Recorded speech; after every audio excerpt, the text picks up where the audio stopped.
ton œuvre est parfaite, Seigneur. Alléluia. Alléluia.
Ce refrain et puis après on pourrait lever la voix tous ensemble pour dire merci à l'agneau de Dieu ce matin.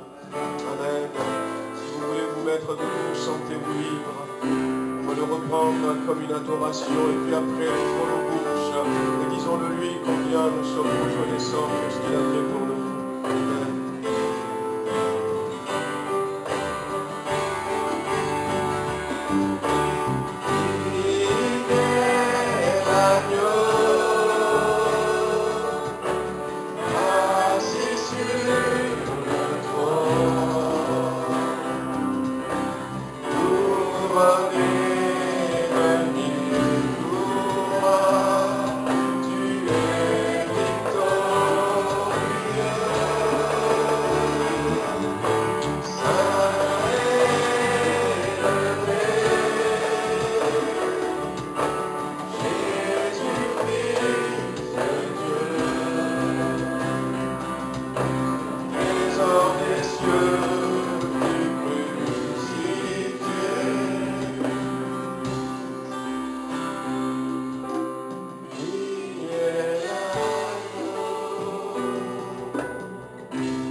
Ensemble ce matin pour te louer, pour t'adorer, bénir ton nom.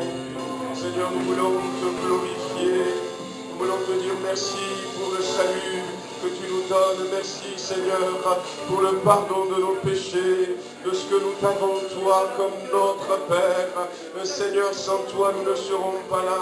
Quel privilège nous avons reçu d'accord de réaliser que nous t'appartenons. La destinée de chacun d'entre nous, Seigneur. Nous étions perdus, nous étions, Seigneur, sur ce chemin qui nous menait à la mort. Mais tu es venu toi-même, Seigneur, et tu t'as guéri à nous, tu t'as arrêté. Seigneur, tu t'as montré ta grâce, ton amour, Seigneur, pour nous. Tu nous as changé, tu nous as lavé. Nous te bénissons ce matin. Nous te t'adorons. Disons merci, Seigneur. Louange à toi, gloire et honneur à ton Seigneur. Merci Seigneur, tu es digne d'être loué, d'être adoré. Merci Seigneur pour le prix payé. Merci de ce que tu nous supportes.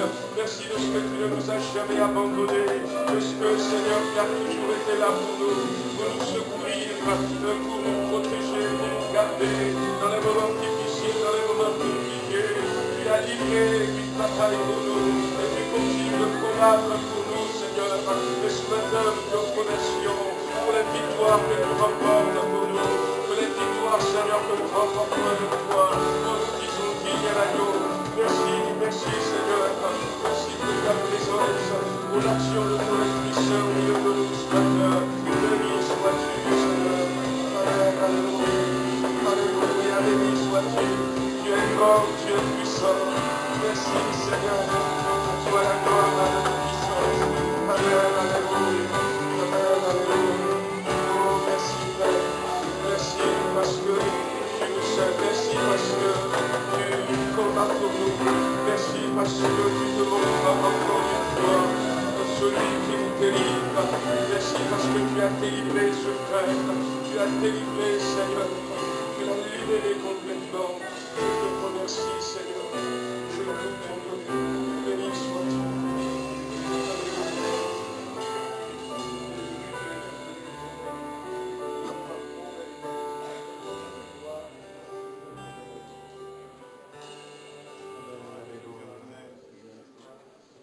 Amen. Béni sois-tu, Seigneur. La lecture pour la Sainte Seine, on va demander aux frères qui ont été désignés pour préparer le pain et le vin de s'avancer. Bonjour à tous. Il y a un petit passage dans Jean chapitre 3. On va commencer par le verset 25. Or, il s'éleva de la part des disciples de Jean une dispute avec un juif touchant la purification. Ils vinrent trouver Jean et lui dirent, « Rabbi, celui qui est avec toi au-delà du Jourdain, et à qui tu as rendu témoignage, voici, il baptise, et tous vont à lui. » Jean répondit, « Un homme ne l'épouse, c'est l'époux. Mais l'ami de l'époux qui se tient là et qui l'entend éprouve une grande joie à cause de la voix de l'époux. Aussi, cette joie qui est la mienne est parfaite. Il faut qu'il croisse et que je diminue. » Il est bon d'avoir ce sentiment. Celui qui vient d'en haut est au-dessus de tous. Celui qui est de la terre est de la terre, et il parle comme étant de la terre. Celui qui vient du ciel est au-dessus de tous. 2 fois dans ce verset, il est dit cela. Il rend témoignage de ce qu'il a vu et entendu, et personne ne reçoit son témoignage. Celui qui a reçu son témoignage a certifié que Dieu est vrai. Car celui que Dieu a envoyé dit les paroles de Dieu, parce que Dieu ne lui donne pas l'esprit avec mesure. Le Père aime le Fils, et il a remis tout pouvoir, toute chose, entre ses mains. Celui qui croit au Fils a la vie éternelle. Celui qui ne croit pas au Fils ne verra point la vie. Mais la colère de Dieu demeure sur lui. Amen. J'aime bien ce verset 31 qui dit « Celui qui est d'en haut est au-dessus de tous. Ceux qui sont de la terre, bien souvent les hommes adorent les idoles, adorent les personnes. Dans Ésaïe 44, il est dit « Ils ne savent pas qu'ils ont du mensonge dans les mains. » Et bien sûr, tout ce qui est de la terre ne peut pas nous racheter, ne peut pas nous sauver. Mais c'est Jésus qui a donné sa vie pour nous. Amen. Et on veut le remercier. Amen. Je vous invite à vous lever tous aussi, encore une fois, et à prier le Seigneur. Et à vraiment lui rendre grâce et que nous puissions prendre cette sainte scène avec un cœur pur et vraiment avec crainte et vraiment être à l'écoute de sa voix. Amen. Merci Seigneur encore pour ce salut. Merci encore pour la vie éternelle. Que tous ensemble nous puissions élever la voix, Seigneur, te dire merci. Encore pour ce sacrifice, Seigneur, encore pour ton sang qui a coulé, Seigneur. Merci parce que nous savons que, Seigneur, tu es venu pour nous racheter, nous les pécheurs. Mais maintenant, nous avons la vie éternelle. Tu nous l'as dit, Seigneur, qu'il est écrit. Parce que toi seul, tu donnes la vie en abondance. Je te prie de bénir encore tous mes frères et sœurs. Et vraiment encore de nous unir dans la foi, dans l'humilité, dans l'amour, Seigneur. Et que vraiment, nous puissions élever des mains pures vers toi. Un cœur pur, Seigneur. Et vraiment vivre, Seigneur, la plénitude de ton esprit. Tu continues à encore nous parler, nous diriger dans ces instants. Conduis toutes choses, Père, dans le nom de Jésus. Amen. À vous inscrire donc auprès de moi, à m'en parler, et puis je vous expliquerai. Pendant que les frères vont passer, donc on va continuer à louer le Seigneur ce matin. Amen. On veut continuer à bénir notre Dieu. Il a accompli quelque chose de merveilleux pour nous. La Bible dit qu'on ne meurt pas pour quelqu'un de juste. Il y aurait quelqu'un dans votre quartier qui serait assez gentil avec vous, qui vous donnerait peut-être beaucoup de cadeaux, mais quand cette personne viendra vous voir en disant « Eh bien, ma mort approche, est-ce que vous ne voulez pas mourir à ma place ?» Vous allez lui dire « Ah ben non, écoute, malgré toutes les bonnes choses qu'il nous donne. Mais nous n'étions même pas de bonnes personnes. Nous étions, la Bible dit, des pécheurs, des mauvais.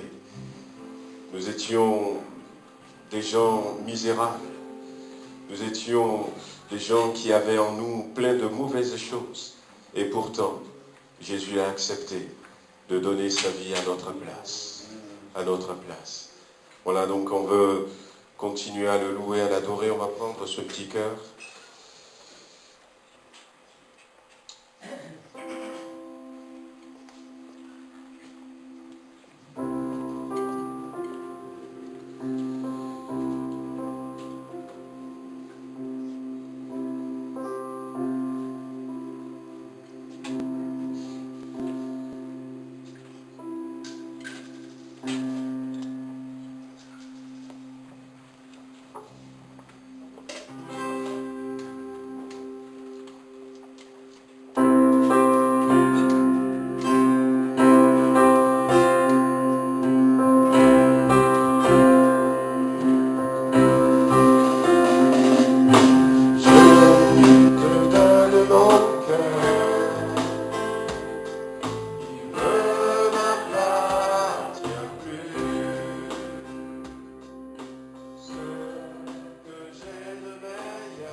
Alléluia, alléluia, nous te bénissons Seigneur, te louons encore Seigneur. Amen, amen, que nos louanges soient comme un parfum devant toi, un parfum de bonne odeur ce matin. Nous voulons te manifester Seigneur, notre amour en retour, te dire nous t'aimons, te dire combien nous apprécions le sacrifice de la croix. Amen Seigneur. Béni sois-tu, louange à toi. Amen.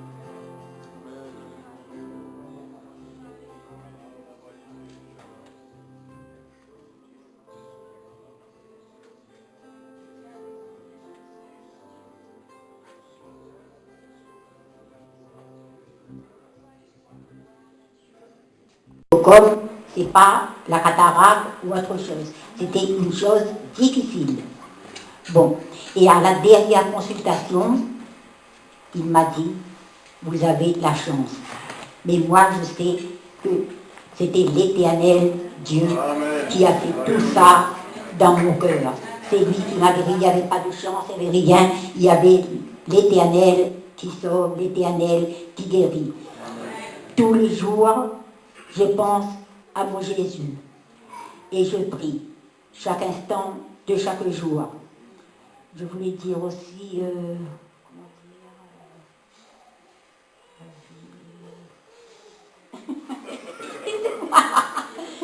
c'est pas facile aussi, hein. Bon, après, jamais m'oublier tout ce que Dieu a fait pour moi. Et je vais dire un petit peu ça en créole pour moi. Et tout ce qui veut chanter aussi avec moi. Hein, pasteur, c'est bon? Jamais m'a oublié, jamais m'a oublié, jamais m'a oublié. Tous les bienfaits qu'il a fait pour moi, mon Dieu. Jamais m'a oublié, jamais m'a oublié, jamais m'a oublié. Tous les bienfaits qu'il a fait pour moi, mon Dieu. Quand il vient dans mon case, tiens monte à moi chanter. Quand il vient dans mon case, tiens monte à moi prier. Quand il vient dans mon case, le Seigneur est avec moi. Jamais m'a oublié, jamais m'a oublié, jamais m'a oublié. Tous les bienfaits qu'il a fait pour moi, mon Dieu. Jamais m'a oublié, jamais m'a oublié, jamais m'a oublié. Tous les bienfaits qu'il a fait pour moi, mon Dieu. Merci à Jésus, merci, merci, merci, merci à Jésus.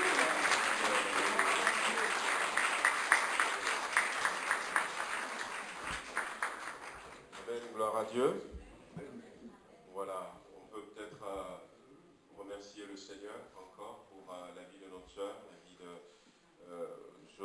Robert Borel aussi. Hein, donc, il y a notre sœur Anne-Marie, et puis toutes ces personnes qui traversent des moments difficiles. Nous avions prié pour cette jeune fille Sarah. Comment va-t-elle? Et Luc va aussi beaucoup mieux. D'accord. Il va beaucoup mieux, il est rentré chez lui, mais il aura encore des au mois d'octobre, on va les mettre encore 2 semaines. Il va beaucoup mieux, il a senti la présence de Dieu, elle était en paix. Et Sarah va beaucoup mieux aussi? Sarah est en traitement, pour l'instant on ne sait pas plus. D'accord. On attend le résultat. Mais on n'a pas encore pu parler avec lui, j'ai parlé au téléphone. D'accord. Mais il a senti la présence de Dieu, et je lui ai dit qu'on priait pour lui, et il était touché. Amen. Voilà. On veut remercier le Seigneur encore une fois, frères et sœurs, pour toutes ces personnes. Combien nous sommes contents, Seigneur, d'écouter le témoignage de notre sœur Odette. Merci de ce qu'elle réalise que tu as toujours été là, dans ces moments compliqués, dans ces moments difficiles, dans ces moments, Seigneur, où il y avait le doute et l'hésitation, où les diagnostics des médecins n'étaient pas du tout en sa faveur. Seigneur, merci pour ces 2 yeux, que s'il reste encore quelque chose, Seigneur, tu finis ce que tu as commencé, parce que tu es le Dieu qui va jusqu'au bout. Nous te remercions aussi pour la vie de ces bien-aimés que nous avons cités, ceux que nous n'avons pas cités, mais qui, Seigneur, traversent des moments difficiles. Tu le vois, Seigneur, tu entends même des soupirs inexprimables, et tu agis, tu es vivant, et nous te bénissons, Seigneur, et nous comptons sur ta grâce, quelles que soient les situations, que tu vas encore agir dans nos vies pour la gloire de ton nom. Merci, Père.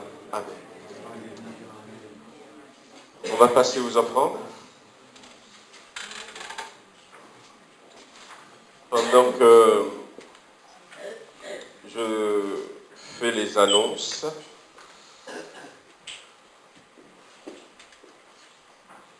voilà quelques annonces. Je laisse défiler, hein, donc bon, on sait que c'est bon, la reprise des activités, nos programmes aussi, hein, n'oubliez pas nos programmes. Voilà, on a réunion de jeunes ados, hein, tout à l'heure. Donc voilà, donc si vous n'êtes pas encore complètement au courant, donc nos jeunes vont se rassembler maintenant les dimanches après-midi, donc au moins 2 dimanches après-midi par mois. Donc on a approchez-vous hein, donc de nous pour avoir plus d'informations. Donc ils se retrouvent tout à l'heure à du temps de midi, ils vont manger ensemble et puis l'après-midi ils feront leur réunion. Alors aujourd'hui on va commencer par un temps de jeûne et prière. Voilà. Le thème, c'est moi qui ai fait. Non. Le thème c'est la maturité et spirituelle et le réveil. On veut se réveiller. Et puis je reviendrai tout à l'heure un peu hein, sur ce thème dans le message que je vais prêcher. On se verra à partir de demain jusqu'à vendredi à 12h30 et puis à 19h30 les soirs. Donc pour continuer à chercher la face du Seigneur, je vous encourage vivement. Les temps dans lesquels nous sommes, les temps sont mauvais. Quel que soit ce que nous pouvons peut-être entendre de l'extérieur, nous savons que plus nous allons nous avancer vers le retour de Jésus-Christ, plus les choses seront compliquées. Mais par contre, plus dans ce temps-là, nous allons nous approcher de Dieu, plus nous allons être victorieux. Je vous disais déjà dans des prédications que quand le Seigneur est venu, quand le Seigneur viendra pour prendre son Église, Jésus ne viendra pas prendre une Église qui va être moribonde, non. Il ne va pas venir chercher des chrétiens nés de nouveau qui n'en peuvent plus, non. Mais au contraire, Dieu veut venir chercher une Église qui est fière, une Église qui est debout, une Église sans tache ni ride, une Église qu'il va présenter au ciel. Hein, donc c'est tout un programme qui nous attend à partir de l'enlèvement.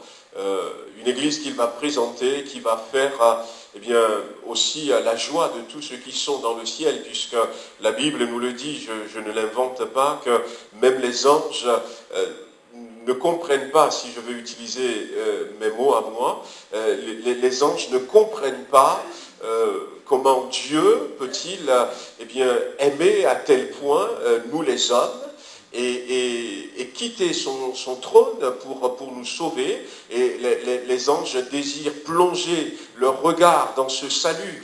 Et Dieu a caché le mystère, mais quand le moment sera là, c'est vrai, on pourrait dire que les anges nous voient aujourd'hui et tout, mais lorsque le moment sera là et que cette Église sera dans sa totalité, avec tous les peuples, toutes les nations, toutes les langues réunies, ça va être une beauté au ciel, Alors, nous avons besoin de ces temps pour reprendre la position que Dieu a pour nous, reprendre le vêtement qui est le nôtre, ce vêtement de gloire. C'est le moment de passer du temps dans la prière pour l'avoir. Donc, je vous encourage, si vraiment vous ne pourrez pas venir, que ce soit les 12h30 ou les soirs à 19h30, prenez un temps dans votre maison, cherchez la gloire du Seigneur. Au niveau des annonces, il y a la réunion donc des femmes à Dessines. Donc, il est peut-être encore temps de s'inscrire sur le site. Hein, toutes les informations sont affichées là-bas. Si vous n'êtes pas encore inscrite, pour s'inscrire pour cette réunion de femmes, c'est les femmes chrétiennes de notre région. Ça fait quelque temps déjà, hein, donc que nous avions, c'était le dernier département des Assemblées de Dieu de France qui s'appelle FCEM, FCEM, elles appellent ça comme ça, FCEM, qui est le département des femmes, donc Femmes chrétiennes en marche. Et donc, elles organisent des rencontres de femmes. Donc, si vous avez envie, donc regardez les informations là-bas. Il y a certaines qui se sont déjà inscrites. Et je vous avais dit la dernière fois, je le répète, c'est bien de voir Marie-Pierre Verlet. Marie-Pierre Verlet pour organiser le covoiturage. Pour organiser le covoiturage, le départ d'ici serait à 7 heures. Elle est où, Marie-Pierre Verlet? À 7 heures, combien? Le rassemblement, c'est à 7h30, mais on part à 8h précises. Ah, il y a des Africaines?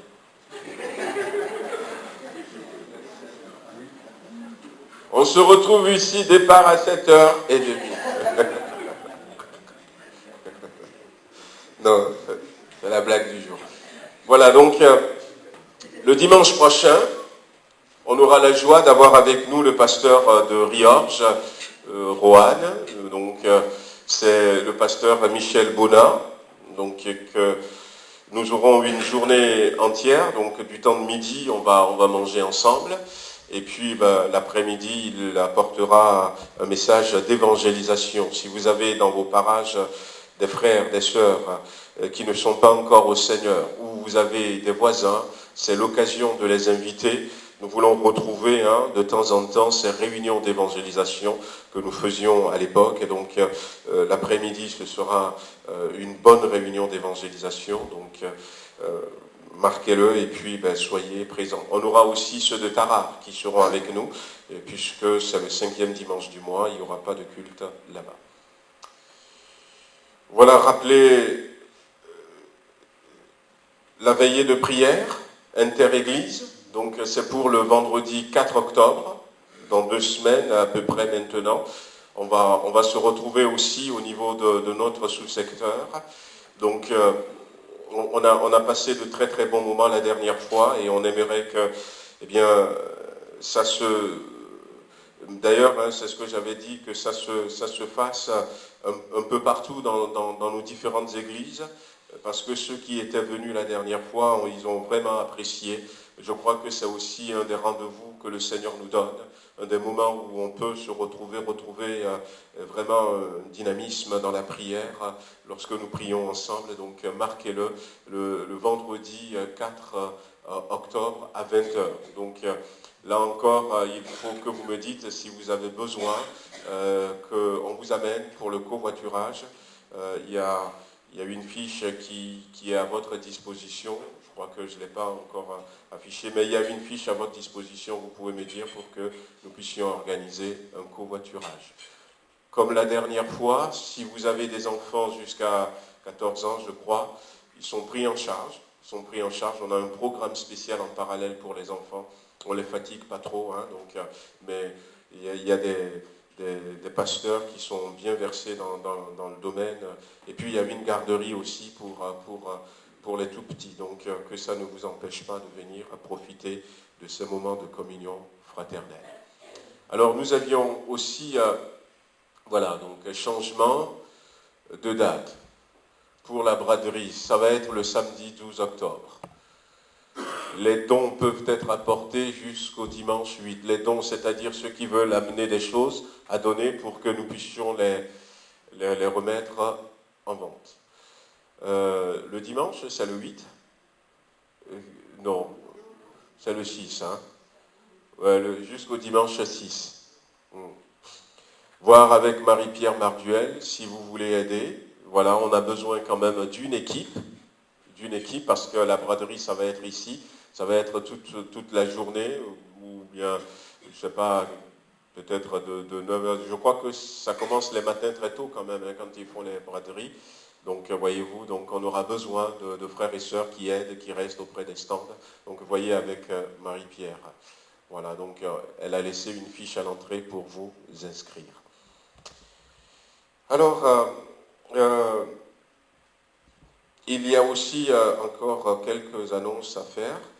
Il y a des fiches de formulaires de coordonnées qui sont à votre disposition. C'est bien peut-être de reprendre ces fiches de coordonnées pour mettre à jour vos coordonnées. Et puis aussi, ça nous permettre aussi de mettre à jour la liste des membres. Donc ça c'est pour les parents, c'est une par personne, il y en a à l'entrée. Alors, il y a aussi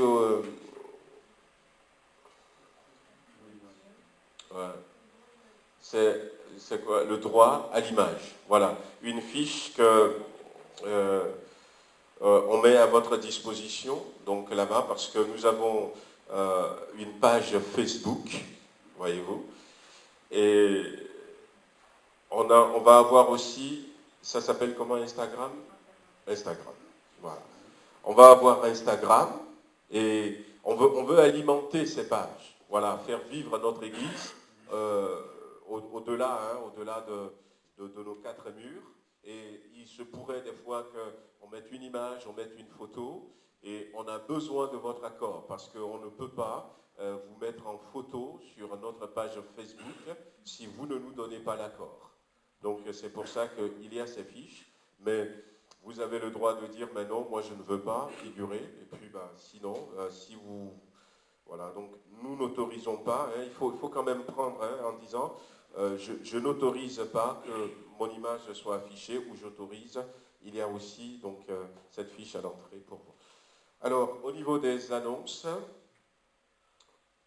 on a aussi, on veut varier un peu cette année, hein, on veut varier un peu les sources de revenus de l'AGEF.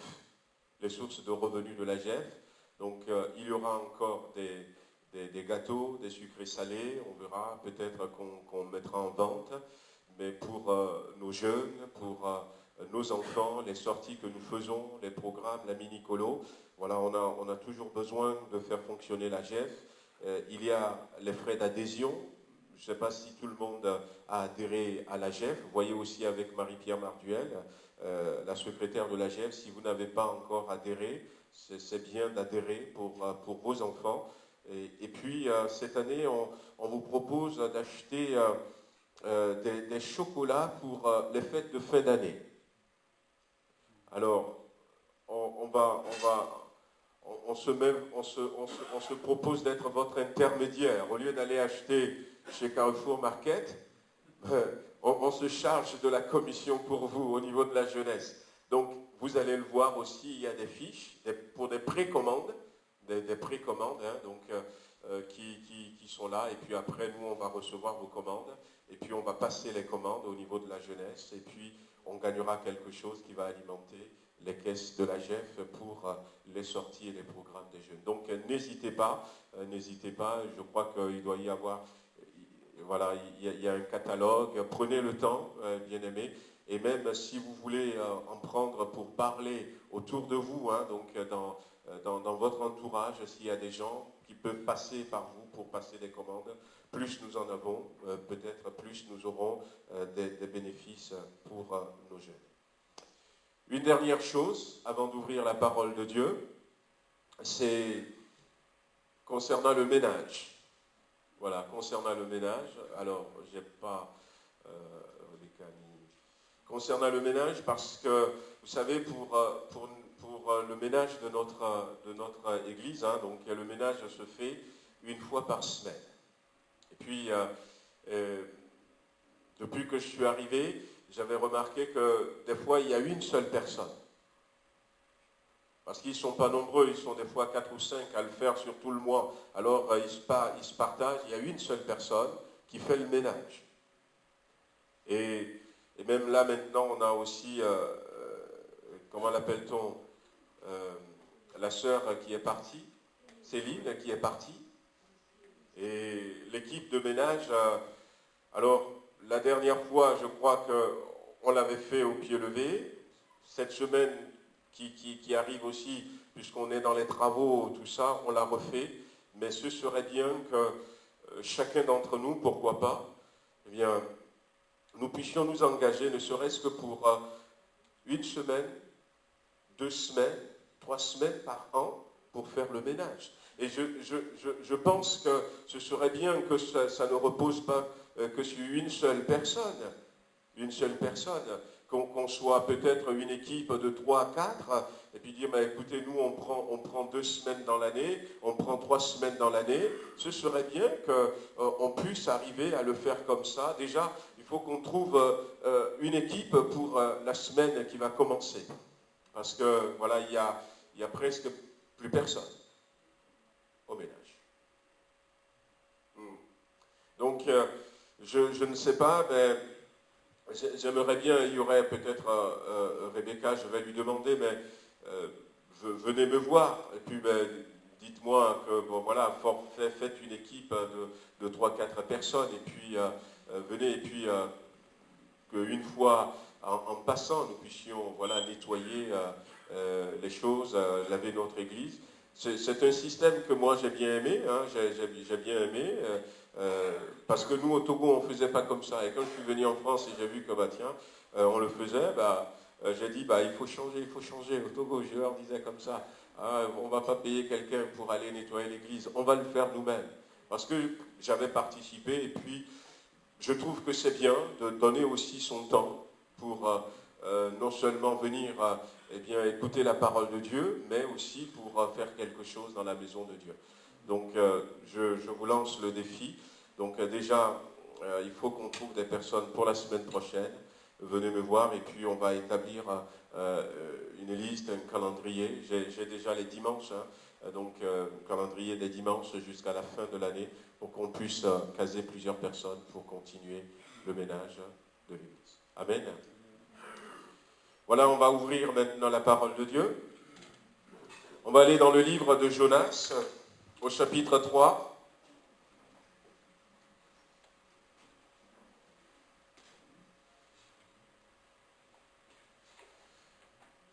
On va lire Jonas, chapitre 3.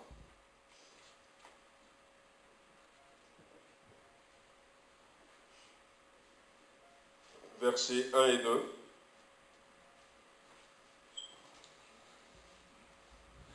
La parole de l'Éternel fut adressée à Jonas une seconde fois en ces mots. Lève-toi, va à Ninive, la grande ville, et proclame-y la publication que je t'ordonne. Seigneur notre Dieu, nous voulons te bénir encore pour ce matin, pour ta parole que nous allons entendre maintenant. Le désir de notre cœur, c'est de gagner en maturité. Le désir de notre cœur, c'est de nous réveiller enfin du sommeil, afin que Christ nous éclaire et que sa gloire se manifeste au travers de nous. Le désir de notre cœur, Seigneur notre Dieu, c'est de revêtir complètement ce vêtement de l'homme nouveau, cette position que nous avons auprès de toi. Jésus, au moment de repartir de cette terre, va dire « Père, l'heure est arrivée, glorifie ton Fils, donne-moi la gloire que j'avais auprès de toi. » Et alors que les temps, Seigneur, s'approchent, où nous aussi nous allons rentrer dans la gloire, nous voulons, Seigneur, que cette position, que ce vêtement, cette identité, cette gloire que nous avons auprès de toi, que nous puissions revêtir et rentrer dans cette dimension avant, Seigneur, que la trompette ne sonne. Viens nous bénir ce matin. Parle-nous au travers de ces quelques versets. Parle-nous au travers de l'expérience de Jonas. Au nom de Jésus-Christ. Amen. Voilà donc la parole de Dieu qui s'adresse à Jonas une deuxième fois. Et nous voulons, vous l'avez compris, donc que le Seigneur nous aide à retrouver cette identité qu'est la nôtre, cette identité qu'est la nôtre. Quand je vois tout ce qui se passe tout autour de nous, tout ce que l'ennemi fait, eh bien, on se rend compte quand on a un œil avisé que l'ennemi fait tout pour détruire l'identité de l'enfant de Dieu, pour nous empêcher d'être à la position que Dieu a préparée pour nous. Mais comme on m'a dit tout à l'heure, le temps s'approche à grands pas. Il est temps que nous nous réveillons, il est temps que nous gagnions en maturité, que nous gagnions en puissance spirituelle. Il est temps que nous prenons tout simplement tout ce que Dieu met à notre disposition également pour transformer tout ce qui peuvent être transformés tout autour de nous,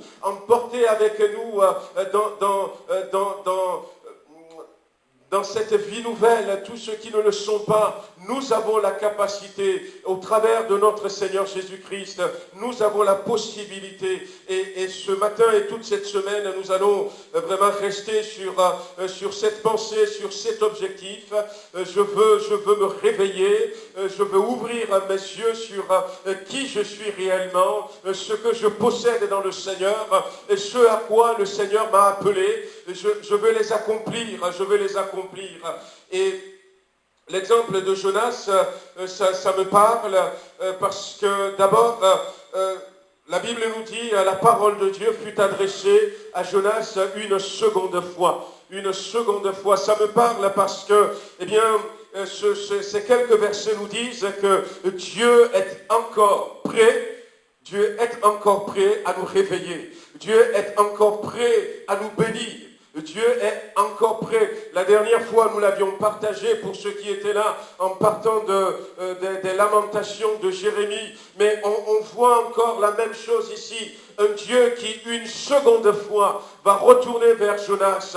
Il lui a parlé déjà une première fois. Jonas était dans la désobéissance. Jonas était dans la fuite. Jonas était dans la crainte, dans la peur. Il était dans l'incompréhension. Mais malgré tout ce qui s'était passé, eh bien, à un moment donné, Dieu va retourner vers Jonas. Et je crois que nous sommes dans cette période où Dieu revient vers son Église. Où Dieu revient vers toi. Où Dieu revient vers chacun d'entre nous, une seconde fois. Une seconde fois. Dieu a voulu faire quelque chose peut-être de ta vie, de ma vie, et ça n'a pas abouti. Mais la Bible nous dit que une seconde fois. Et c'est le Dieu que nous avons, frères et sœurs. Nous avons un Dieu qui revient vers nous. Un Dieu qui ne nous abandonne pas. À un moment donné, alors qu'Abraham avait reçu cette belle promesse de Dieu, mais à cause de son âge, peut-être à cause des circonstances, peut-être avec un peu de précipitation, et finalement, il va être d'accord avec sa femme et il va prendre Agar. Il va y avoir un enfant qui va naître. Et Dieu va dire, ce n'est pas le fils que je t'ai promis. Mais Dieu n'a pas dit, parce que tu ne m'as pas écouté, c'est fini, je te ferme la porte. Dieu est retourné quand même vers Abraham. Ce fut le cas de Moïse également. Moïse qui avait reçu la promesse de Dieu et qui savait qu'il avait reçu quelque chose, que Dieu veut l'utiliser pour apporter la libération, la délivrance à son peuple. Et il va choisir ses moyens humains pour le faire.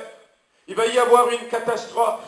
Et là encore, on va retrouver la déception, on va retrouver la fuite, on va peut-être retrouver la colère, et puis on va retrouver l'abandon complètement. Le temps a passé, 40 ans après, Dieu est revenu vers Moïse.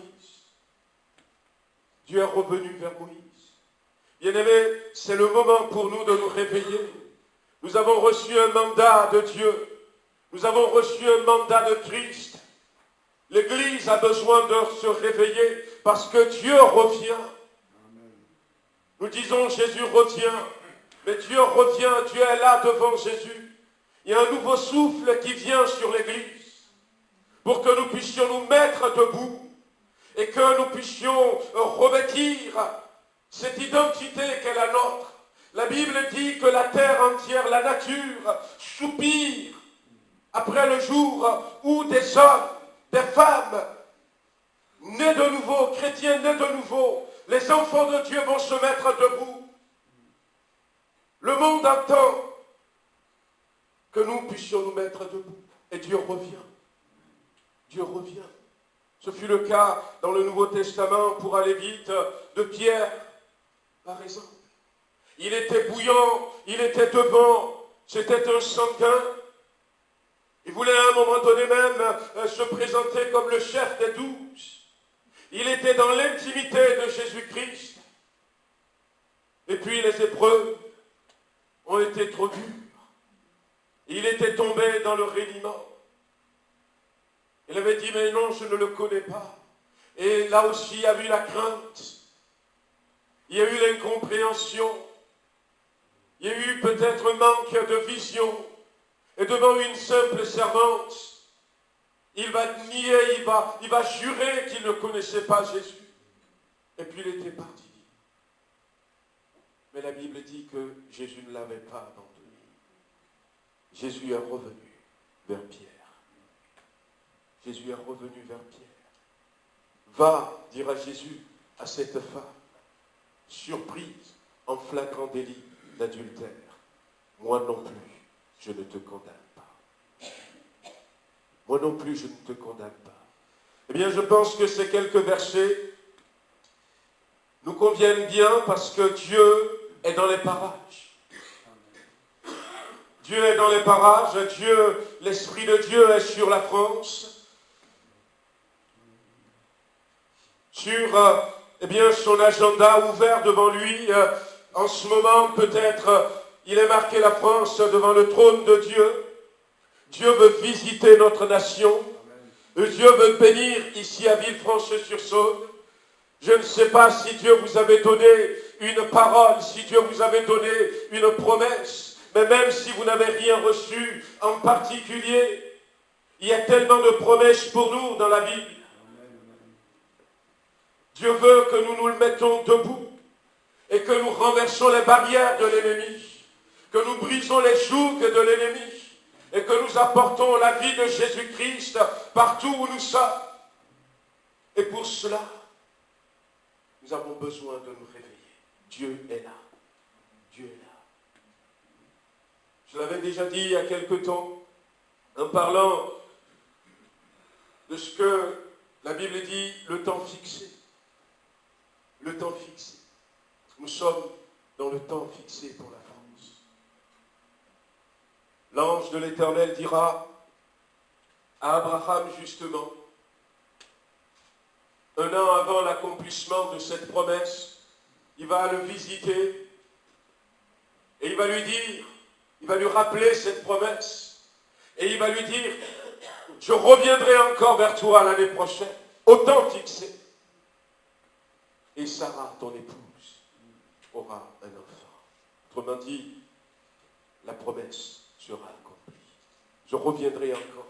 Non seulement il était allé dans Genèse chapitre 18, mais il a dit, je reviendrai encore l'année prochaine, au temps fixé. Et je vous disais que, au temps fixé, nous pouvons recevoir. Au temps fixé, nous pouvons prendre. Au temps fixé, la promesse s'accomplit. Et l'exemple que j'avais donné en disant, supposons que j'ai quelque chose, je ne sais pas, que j'ai prévu de donner ça à ma fille. Mais dans ma décision, j'ai dit, cette tablette, je lui donnerai quand elle aura 17 ans ou quand elle aura 18 ans, je ne sais pas. J'avais un temps fixé. Et puis, je laisse la tablette là, ma fille va voir, et elle va me dire, mais papa, est-ce que je peux prendre la tablette? Je vais dire non. Non. Est-ce que je peux prendre, si c'est un vélo, si c'est un scooter, est-ce que je peux le prendre? Je vais dire non. Parce que le temps que j'avais fixé n'est pas encore arrivé. Mais quand le temps fixé sera arrivé, quand elle va venir, elle va dire, est-ce que je peux prendre la tablette? Est-ce que je peux prendre le scooter? Eh bien, je vais lui dire, ben oui, c'est pour toi que je l'ai préparé. C'est le moment, frères et sœurs. Nous sommes dans le temps fixé. Nous pouvons voir revenir nos enfants qui étaient ici avec nous et qui sont repartis dans le monde. Parce que nous sommes au temps fixé.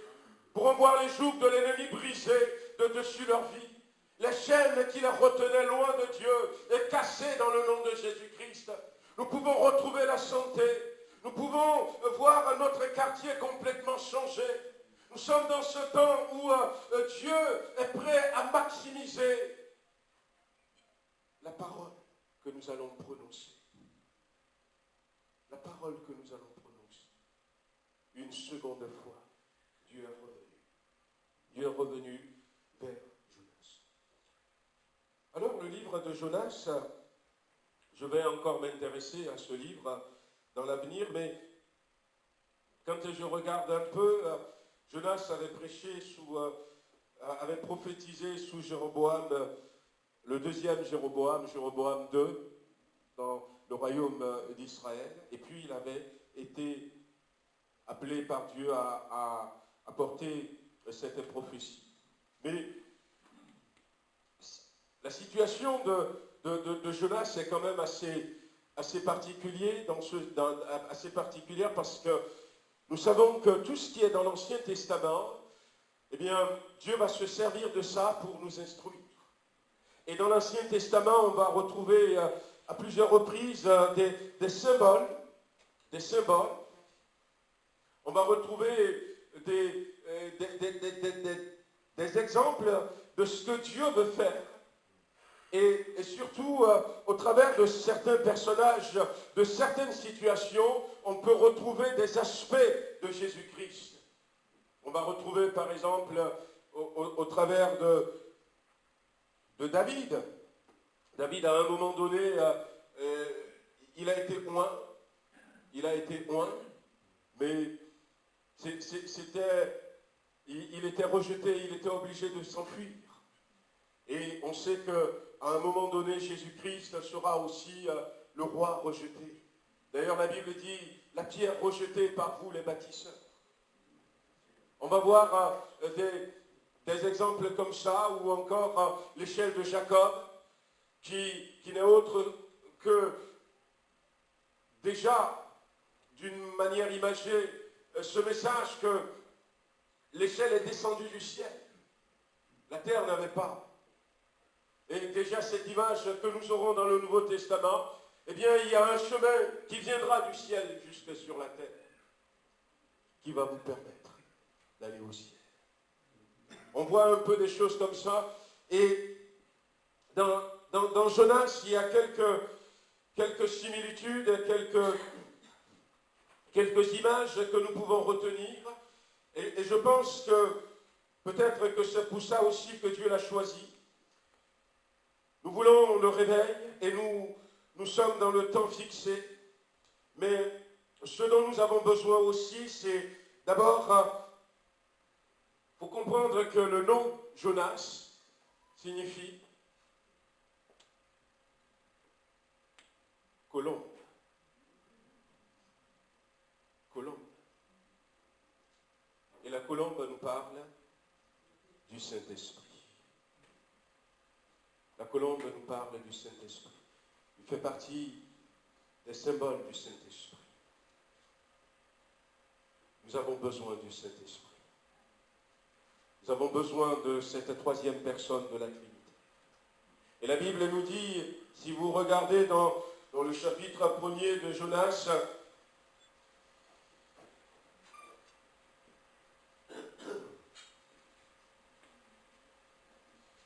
la Bible dit simplement que la parole de l'Éternel fut adressée à Jonas, fils d'Amittai.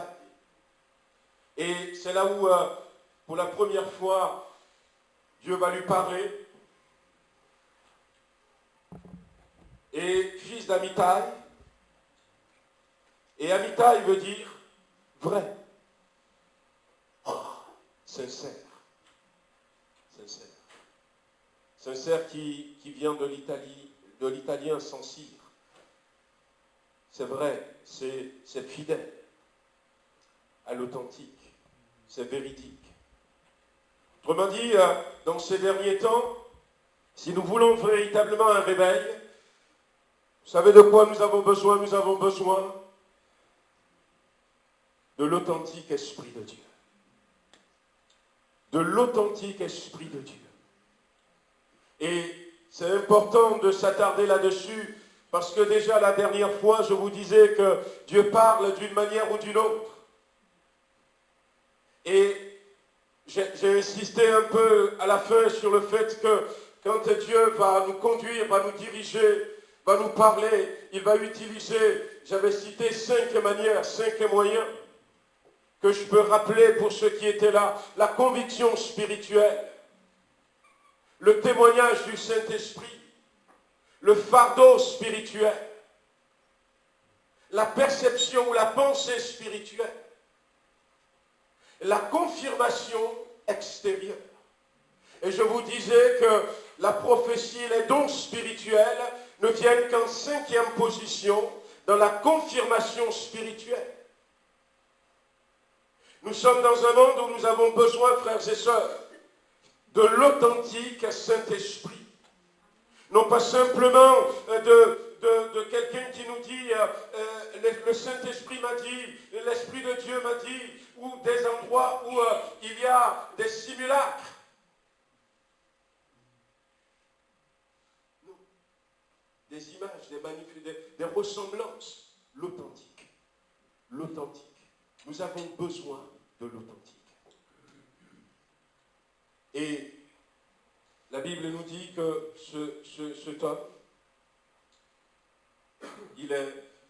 son père, au fait, là où il vient, celui qui lui a donné naissance, Amitai veut dire vrai, sincère, la vérité. On peut avoir des manifestations du Saint-Esprit qui ne sont pas vraies. La Bible nous dit que l'apôtre Paul était dans la ville de Philippe. Actes chapitre 16. Et dans la ville de Philippe, eh bien, à un moment donné, il y avait une dame qui va croiser leur chemin, qui va les suivre pendant un temps, et qui va montrer du doigt à Paul et Silas avec ceux qui étaient là, en leur disant, mais regardez, ces hommes sont des serviteurs du Dieu très haut. Écoutez ce qu'ils vont vous dire. Et la vérité, c'est que l'apôtre Paul, avec Silas et les gens qui sont avec lui, sont des serviteurs du Dieu très haut. Et c'est vrai qu'il faut écouter ce qu'ils vont dire, parce que ce qu'ils disent, ça apporte la vie. Et la Bible dit qu'ils ont continué leur chemin, et ça a duré plusieurs jours. Mais à un moment donné, Paul, agacé par cela, va s'arrêter et va dire à cette jeune dame, sors de cette jeune dame. Et tout à coup, un esprit de python est sorti. Et là, tout le monde voit que, tiens, tout ce qu'elle disait, même si c'est vrai, ça ne venait pas de l'authentique esprit de Dieu. Ça venait d'un esprit de python. Ça ne venait pas. Et l'apôtre Paul le savait. Peut-être que les autres aussi le savaient. Ils en avaient parlé entre eux. Celui qui va entraîner un réveil, celui par qui Dieu va entraîner un réveil chez les Ninivites, dans cette grande nation, dans cette grande ville de Ninive. Dieu va utiliser son serviteur Jonas pour entraîner un réveil tel qu'il n'y a jamais eu, parce que la Bible nous dira que c'est toute la ville qui va être sauvée. Toute la ville, à partir du roi jusqu'au dernier de la cité. Et si nous voulons vivre un vrai réveil, si nous voulons retrouver pleinement notre position, nous avons besoin d'avoir du discernement pour reconnaître l'authentique Saint-Esprit. L'authentique Saint-Esprit. Nous sommes dans des temps où il y a beaucoup de faux. L'apôtre Paul dira déjà que le diable, ça c'est la Bible qui nous dit, se déguise en ange de lumière. Nous ne devons pas, dans ces derniers temps, frères et sœurs, ignorer ces vérités bibliques. Nous ne devons pas continuer notre vie comme ça, mais nous devons faire attention. Faire attention quand je reçois une parole. Est-ce que, comme j'avais dit la dernière fois, est-ce que ça vient confirmer quelque chose que Dieu a déjà placé en moi? Dieu, d'une manière ou d'une autre, est-ce qu'il m'avait donné une conviction du Saint-Esprit? Est-ce que le Saint-Esprit m'a rendu un témoignage en ce qui concerne cela? Est-ce que j'avais eu une perception, une pensée spirituelle? Est-ce que j'avais eu un fardeau? Si ça ne vient que de l'extérieur, faisons attention. Je vais vous citer un verset où il est dit simplement, soyons vigilants. Alors, on on va afficher Matthieu 13, 33, comme ça, parce que vous n'allez pas...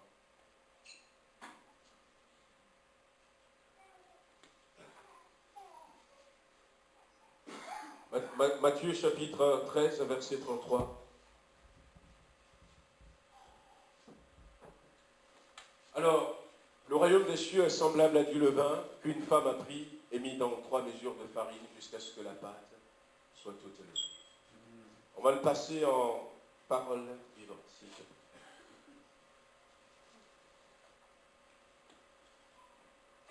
Parole vivante, voilà. Il leur raconta une autre parabole. Le règne des cieux peut être comparé à du levain qu'une femme prend pour le mélanger à une vingtaine de kilos de farine. Finalement, toute la pâte en est pénétrée et se met à lever. Et le levain, vous le connaissez peut-être pour la plupart d'entre nous, on met juste une petite quantité. Ça s'appelle levure encore, non? En tout cas, en matière de gâteau, le lot, 0. Je peux vous en préparer, mais seulement, vous n'allez pas pouvoir manger. Voilà, donc c'est la levure. Une petite quantité. Une petite quantité. Et c'est pour ça que nous devons être vigilants. Nous devons être vigilants dans les lettres que Dieu va adresser aux différentes églises. À un moment donné, il va dire aux chrétiens d'Éphèse, dans Apocalypse chapitre 2, vous avez éprouvé ceux qui se disaient apôtres et qui ne l'étaient pas. Vous les avez éprouvés et vous avez trouvé qu'ils n'étaient pas apôtres.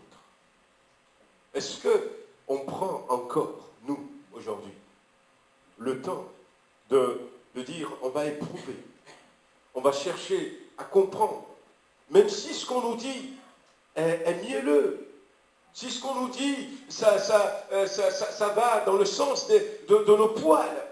Est-ce qu'on prend encore attention, frères et sœurs, pour dire est-ce que l'esprit qui est derrière, ça vient de Dieu ou ça ne vient pas de Dieu? Nous avons besoin du Saint-Esprit authentique. Et pour avoir le Saint-Esprit authentique, tout à l'heure, pour ceux qui vont rester un peu, on va commencer par là. La Bible nous dit que Jonas, fils d'Amittai, vient de Gath-Hépher. C'était sa ville. C'est les informations que nous avons sur lui. Et Gath-Hépher, ça vient de 2 mots. Donc vous avez vu Gath et Hépher. Et Gath qui veut dire pressoir. Pressoir. Le pressoir, c'est un lieu de souffrance. Non peut-être pas toujours pour celui qui pressait le vin, même si c'est du travail, parce qu'à l'époque, il le faisait avec les pieds. Pressoir. Et le pressoir nous parle aussi de Jésus. Le pressoir nous parle aussi de Jésus, le lieu du pressoir. Jésus est passé par là, Gethsémani. Il est passé par le pressoir. Gath veut dire pressoir, qui nous parle de souffrance, qui nous parle de Jésus. Et puis Hépher nous parle de rechercher. Rechercher, fouiller, explorer. Ça veut dire que si nous voulons l'authentique Saint-Esprit pour vivre ce réveil, la première des choses, nous ne pourrons pas aller sans Jésus. Bien-aimés, je le dis ces derniers temps, nous avons besoin de porter du fruit de la repentance. Si nous n'avons pas le fruit de la repentance, remettons-nous en question rapidement avant qu'il ne soit trop tard. Posons-nous la question, est-ce que je me suis réellement repenti? Est-ce que j'ai demandé pardon à Dieu de mes péchés? Est-ce que j'ai été lavé de mes péchés? Est-ce que, voilà, j'ai reçu cette vie nouvelle en moi? Si je ne l'ai pas fait, il faut le faire. Il faut le faire, frères et sœurs. Et puis, la deuxième chose est comment va ma vie depuis? Comment va ma vie depuis? On avait fait une terrasse à la maison. On avait mis du ciment, on avait mis tout ce qu'on peut, et puis après on a mis du carrelage. Et puis hier quand même, on voulait balayer un peu, faire un peu propre. Et puis dans le coin, il y a quand même une petite plante qui a poussé, qui a grandi, et puis et voilà, qui a fait son chemin. Alors, on ne l'a pas arraché, ça on l'arrachera après. Et puis je disais à Shalom, ben, tu vois, c'est l'image, encore une fois, que là où il y a la vie, rien ne peut l'arrêter. Rien ne peut l'arrêter. Il suffit seulement qu'il trouve une petite faute, la vie, et puis paf, va sortir. Et on le voit comme ça, on voit des fois des arbres pousser dans les murs. On voit même des arbres qui sont capables des fois même de détruire comment vous appelez ça, du béton, une terrasse. Et puis des fois on ne se rend pas compte, mais c'est parce qu'il y a la vie. Et je disais à Shalom, lorsque nous devenons chrétiens, et si vraiment la vie de Dieu rentre en nous, si c'est vraiment cette vie qui rentre en nous, eh bien cette vie trouvera le moyen de s'exprimer. Mais si la vie de Jésus ne s'exprime pas en moi, il y a quelque chose qui ne va pas. Cette vie trouvera le moyen de s'exprimer. Le lieu de pressoir, Jésus-Christ. Sans Jésus, nous ne pourrons pas vivre un réveil. Et si nous ne sommes pas encore des chrétiens nés de nouveau, frères et sœurs, soyons-le. Amis, soyons des chrétiens nés de nouveau. La deuxième chose, c'est, voilà, passer du temps, rechercher et faire. Rechercher. Fouiller veut dire second. Et on pourrait dire, ben, Jonas, si on prend le symbole du Saint-Esprit, la colombe, eh bien, authentique, vrai, véridique, fidèle, il vient d'où? Eh bien, il vient de la nouvelle naissance, mais il vient aussi de l'effort continuel. Et toute cette semaine, c'est ce que nous allons faire. Nous voulons nous mettre à genoux, nous voulons rechercher le Saint-Esprit authentique. Vous savez, l'authentique, le vrai Saint-Esprit de Dieu, quand il est là, les choses sont différentes. Les choses sont différentes. Il y a, je ne sais pas comment l'exprimer, il y a une dimension qu'il nous apporte qui est différente de ce qui est passagère, de ce qui est éphémère. Il ne fait pas souvent de bruit, le Saint-Esprit, mais une parole. Une parole. Et il y a des résultats. Parce que quand nous regardons, voyez-vous, quand nous regardons dans la suite de ce passage, finalement, Jonas, on va voir que cette fois-ci, il va être dans l'obéissance. Il va être dans l'obéissance, il va écouter son Seigneur, il va faire ce que le Seigneur lui demande. Et puis, quand il va, et c'est surtout ça le signe de l'esprit authentique, et quand il va annoncer la parole, on pense qu'il avait peut-être peur, Jonas, je ne sais pas. Ce qui a fait que peut-être que les gars de Ninive étaient tellement méchants, certes, c'est ce que la Bible dit, qu'ils étaient méchants contre eux, et quelle méchanceté, mais il avait peut-être peur pour sa vie. Est-ce que moi je vais me présenter devant eux, je vais leur dire, eh bien, convertissez-vous, sinon vous allez mourir. Est-ce que Jonas, c'est peut-être son incapacité à lui, peut-être qu'il avait la capacité, mais il avait peur, peut-être qu'il n'avait pas la capacité, et tout peut se jouer, peut-être que c'est simplement sa haine, sa colère contre ces gens qui l'ont poussé à s'enfuir. De toute manière, ce passage nous montre que finalement, quand le Saint-Esprit authentique est là, et quand nous sommes dans l'obéissance, le résultat est extraordinaire. Je ne pensais même pas.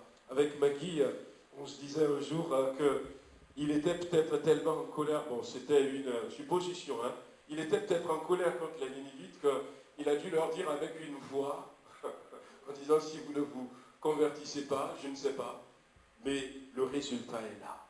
Le résultat est là. Quand c'est l'esprit authentique, le résultat est là. On connaîtra un arbre à ses fruits. À ses fruits. Le résultat est là. Le roi, c'est partie du roi, comme j'ai dit tout à l'heure, jusqu'au dernier. Et même, le roi avait dit, même les animaux, il voulait qu'il y ait une sainteté extraordinaire.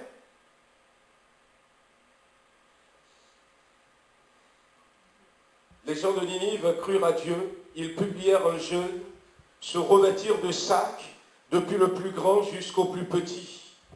La chose parvint au roi de Ninive. Il se leva de son trône, ôta son manteau, se couvrit d'un sac et s'assit sur la chambre. Et il fit faire dans Ninive cette publication par ordre du roi et de ses grands, que les hommes et les bêtes, les bœufs et les brebis ne goûtent de rien, ne pèsent point et ne boivent point d'eau, que les hommes et les bêtes soient couverts de sacs, qu'ils crient à Dieu avec force et qu'ils reviennent tous de leur mauvaise voie et des actes de violence dont leurs mains sont coupables. Waouh, si ça arrive en France. Imaginez si ça arrive en France. Si ça arrive en France, frères et sœurs. Où ça monte jusque là-haut, là-bas. Et qu'il y a des décrets, des lois qui sont publiées. Nos législateurs, nos magistrats, nos administrateurs. Waouh, si ça arrive en France. Mais la question est, est-ce que ça peut arriver en France? Je dirais ce matin avec Moody, oui. Non seulement ça peut arriver en France, mais si nous voulons que la France soit sauvée, ça doit arriver en France. À nous de nous mettre à genoux et de prier. On va s'arrêter là, et puis on va laisser partir ceux qui doivent partir, et puis on va prendre un moment de prière, pendant quelques temps, et puis toute cette semaine, ça peut arriver. Ça peut arriver, vous connaissez maintenant mes prédications, c'est la reine Victoria qui disait « Je ne crains rien si ce n'est la prière de John Knox en Angleterre ». Et malgré que Karl Marx a vécu en Angleterre, il y a de ces hommes qui se sont levés et qui ont dit l'Angleterre ne sera pas un pays communiste. Et le Dieu du ciel a entendu. Le Dieu du ciel. Mais comme je vous ai dit, le Dieu revient. Il revient. À nous d'être prêts. À nous de rechercher pour qu'il y ait encore le contact et que nous voyions sa gloire dans nos vies, dans notre ville, dans nos cités. Amen. Amen. Sur notre nation. Voulons, Seigneur notre Dieu, te remercier ce matin encore pour ta parole. Merci pour chacune de nos vies. Aide-nous, Seigneur, toute cette semaine à rechercher ta face. Il y a peut-être quelques-uns, Seigneur, qui ont besoin de se tourner vers Jésus-Christ, de donner leur vie, de demander pardon pour leurs péchés. Seigneur, viens les aider, viens nous aider à le faire. Il y en a, Seigneur, qui ont besoin de mettre un peu plus